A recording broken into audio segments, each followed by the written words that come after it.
पहले आप सबको कॉन्ग्रेचुलेट करना चाहूँगी, मुबारकबाद देना चाहूँगी, क्योंकि इलेक्शंस हो रहे थे इंडिया में और तीसरी टर्म प्राइम मिनिस्टर मोदी की आ गई है। हम तो नहीं खुशी मनाएंगे, ना ही उसको अच्छा कहेंगे। क्या चल रहा है रे?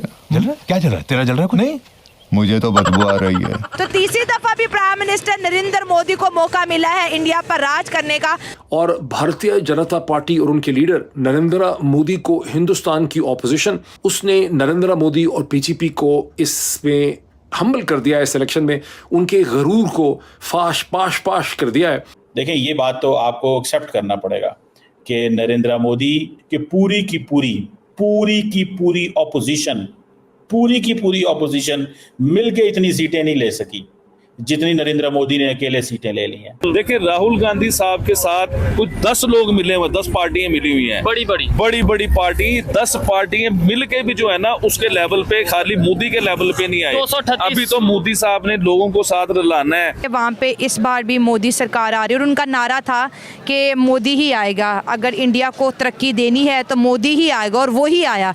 साथ साथ उन्होंने राम मंदिर भी बनाया, बाबरी मस्जिद वाला जो केस था, पाकिस्तान में बड़े धरने हुए, लेकिन उन्होंने अपने हिंदुओं के लिए वहाँ पर मंदिर बनाया। लोग उनसे बड़े खुश हैं। वो काम करते जो उनकी इंटरनेशनल स्टैंडिंग जो नरेंद्र मोदी ने पिछले जो है वो 10 सालों के अंदर बहुत ऊपर की है। इकॉनमी उनकी बहुत अच्छी हो गई है, दुनिया भर के अंदर चांद पे पहुंच गए हैं वो। ये बात हम तस्लीम करें या ना करें, ये हकीकत है कि मोदी ने भारतीय मईशत को बहुत फायदा पहुंचाया। मैं समझता हूँ ये इस दफा जो इलेक्शन हुए टोटली फेक है। ये लो जी, देखिए यूएस ने अपना ऑब्जर्वर नहीं वहाँ पर भेजा। यूएस ने कहा नहीं, यहाँ साफ शफाफ इलेक्शन होते हैं। यूएस का एम्बेसडर टू इंडिया जो है वो वहाँ पर मौजूद है, ठीक है। वो कह रहे हैं मैं इम्प्रेस हो गया हूँ, ऐसा वोटिंग सिस्टम तो अमेरिका के अंदर नहीं है। कंट्रोल उधर। राहुल गांधी जो कि इस वक्त कांग्रेस को लीड कर रहे हैं, उनको प्राइम मिनिस्टर मोदी पप्पू कह के बुलाया करते हैं।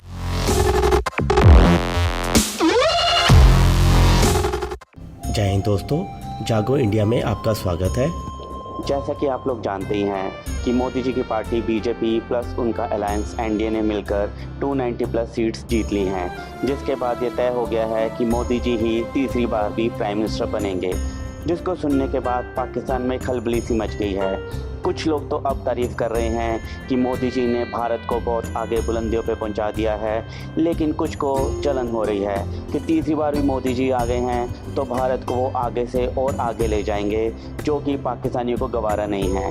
लेकिन जहां एक और कुछ पाकिस्तानियों को ये चीज़ पसंद आ रही है, कुछ को नहीं पसंद आ रही, लेकिन कमर चीमा जो पहले बीजेपी को, मोदी जी को भला बुरा कहता था, अब वो भी उनका मुरीद बनता हुआ नज़र आ रहा है। आपको ये वीडियो कैसा लगा? अपनी राय भी आप हमें कमेंट कर ज़रूर बताइए। जय हिंद, जय भारत। मोदी साहब जो हैं वो अपने मुल्क के लिए बहुत अच्छे हैं, ठीक है। हमारे यहाँ उनके लिए जो भी ओपिनियन हो, उन्होंने जो सेकुलर इंडिया का एक नारा लगाया हुआ है, उसी को लेके जब वो आगे चले हैं, उन्होंने डेवलपमेंट्स किए हैं, उन्होंने अपने मुल्क में काम किया है। उसी काम की वजह से उनके लोगों ने उनके ऊपर ट्रस्ट किया है, और उसी ट्रस्ट का ये नतीजा है कि आज उनका मुल्क भी आगे जा रहा है, और वो उन्होंने मोदी साहब ने 3rd टाइम इलेक्शन भी विन करा। एक इलेक्शन 8 फरवरी को पाकिस्तान के अंदर हुए हैं। इंडिया के इलेक्शन फेयर हैं और आवाम जो है उनके रिजल्ट भी मान रही है। कोई लड़ाई नहीं हुई, कोई दंगे फसाद नहीं हुए। हमारे मुल्क में जब इलेक्शन हुए तो इतने लोगों की जाने गई और इतने एहतजाज हुए। 10 साल हो गए मोदी साहब को इंडिया पे हुकूमत करते हुए, तो वो उनके वजीर आजम 5 साल भी पूरे कर लेते, 10 साल भी, और अगले मोदी साहब समझ लो 15 साल उनको मिल गए। हमारी तारीख उठा के देख ले, कोई वजीर आजम 5 साल नहीं पूरा किया। वो मोदी जी की एक इंटरव्यू आपने देखी भी, सुनी भी होगी। वो मोदी जी खुद कहता है कि पाकिस्तान को छोड़ दिए, कुछ भी नहीं है हमारे सामने। ये अब अभी खुद को ना एक स्टेज पे लाने के लिए बार बार हमें वो पॉइंट टू द पॉइंट करते हैं, हमारा नाम ले लेते हैं कि इंडिया ये है, इंडिया वो है। वो हमें बिल्कुल समझते ही नहीं। हम उनके वो ना वो एक उन्होंने कहा था कि सुबह का नाश्ता हम लाहौर में करेंगे, तो उनके लिए पाकिस्तान आज भी कुछ नहीं है। सोनिया गांधी और राहुल गांधी वो भी इंशाल्लाह आगे आएगा। वो कांग्रेस वो नौजवान है और अच्छी मतलब कोशिश कर रहा है। तो ये जो मैं समझता हूँ ये इस दफ़ा जो इलेक्शन हुए टोटली फेक है। ये लो जी, में वो जो हिंदुइज़्म को ज़्यादा प्रमोट करते हैं, तो उनका जो मुल्क है वो कह रहे हैं कि हाँ हमारा हिंदुस्तान है, तो ये सिर्फ जस्ट हिंदुस्तानियों का ही है। मतलब लोग पसंद नहीं करते, लोग जो काफ़ी अननॉलेजफुल हैं वो यही कहते हैं कि इंडिया बुरा है, लेकिन ऐसा कुछ भी नहीं है। और काफ़ी इंडियंस भी ऐसे हैं जो अगेंस्ट हैं पाकिस्तान के, लेकिन ऐसा कुछ नहीं है। मुझे तरफा हेट है जी, ऐसे ही है। मैडम वो फिल्मों में भी देखते हैं, इंडिया की फिल्मों में काफ़ी ऐसा होता है क्या देखते हैं?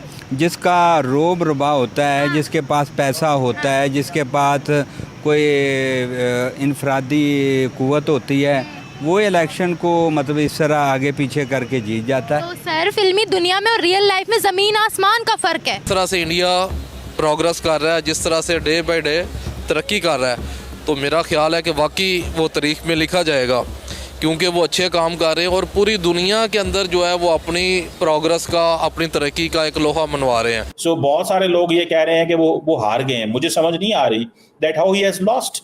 द ओनली प्रॉब्लम इज कि वो कह रहे थे हम 400 लेंगे।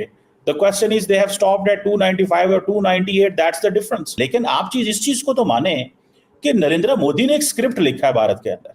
बहुत सारे लोगों को ये बुरा लग रहा है कि, और बहुत सारे लोग कह रहे हैं कि वो हार गए। मैं जानना चाहता हूं वो कैसे हारे। सो वो नरेंद्र मोदी कह रहे हैं मैं बड़े फैसले करने जा रहा हूं, मैं छोटे फैसले नहीं करूंगा। सो वो बड़े फैसले ये तो कर सकते हैं, वो कॉन्स्टिट्यूशन के रिलेटेड तो बड़े फैसले ना शायद कर सकें, ठीक है, क्योंकि वो कोलिशन अलायंस में चले गए हैं। परफॉर्मेंस उन्होंने बहुत दिखाई है, लेकिन वो चले कोलिशन में गए हैं। देखिए मीडिया का जो एक अमल होता है, उसी अमल की वजह से हमारे लोगों के जहन में एक गलत कॉन्सेप्ट मोदी जी के बारे में बैठा हुआ है, और उसी के लिए वो कह रहे हैं हम किसी बंदे को देखना नहीं अगर चाह रहे होते हैं ना, अगर वो जीत भी जाए हम उसकी जीत नहीं मान रहे होते। और जो मोदी है वो बेसिकली इस कॉन्सेप्ट को लेके इंडिया के साथ चल रहा है कि हमने वो कॉन्सेप्ट देना है जिसमें ये हो कि हिंदू और इंडिया जो है वो दुनिया का बेस्ट कंट्री है। ये एक नया चैप्टर है जो कि इंडिया के अंदर लिखा जा रहा है। और मैं आपको बात बताऊं, यहाँ पे पाकिस्तान के अंदर शायद बहुत सारे लोग ये कह रहे हैं कि नहीं वो हार गए हैं, नरेंद्र मोदी नहीं हारे भाई, नरेंद्र मोदी जीत गया है। उसने 246 सीटें ली हैं, मुकाबले में 11 जमातें खड़ी हैं। 11 जमातें उतनी सीटें नहीं ले सकी अकेली जितनी बीजेपी ने अकेले ले ली हैं। सो बीजेपी ही है वो जमात जो इस वक्त पूरे नेशनल लैंडस्केप के ऊपर चल रही है। अब होगा क्या, क्योंकि नरेंद्र मोदी को देखे ही स्ट्रॉन्ग मैन रूल दे गया है, वो है ही स्ट्रॉन्ग मैन था।